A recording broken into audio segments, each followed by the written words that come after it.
سڵاوتان لەبێت بوختەیڤارتان پێشکەش دەکەم. لە کاژمێر حوتی بەیانی ئەمڕۆوە پرۆسەی دەنگدان بۆ هەڵبژاردننی خولی شەشەمی پەرلەمانی عراق دەستی پێکردو. خەڵک بە کەمی دەچێت بۆ دەنگدان. لە سەرتاسەری عراق بە هەرێمی کوردستانەوە زیاتر لە 20 ملیۆن کەس مافی دەنگدانیان هەیە، بەڵام ڕێژەی بەشداری خەڵک لە پرۆسەکەدا کەمە.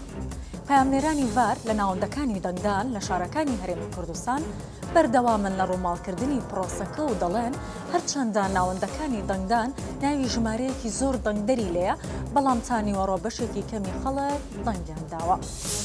ڕێبوارتەها پارێزگاری کەرکووک دوای بەشداریکردنی لە پرۆسەی دەنگدان لە کۆنگرەیەکی ڕۆژنامەوانی داڕایگەیان لەسەر ڕووداوی تەقەکردنەکەی بەرەبەیانی ئەمڕۆ لە کەرکووک کە لەلایەن پاسەوانی کاندیدێکەوە بووە، 2 پۆلیس کوژراون و 2 کەسی دیکەش بریندار بوون و تەقەکەرەکانیش دەستگیر کراون.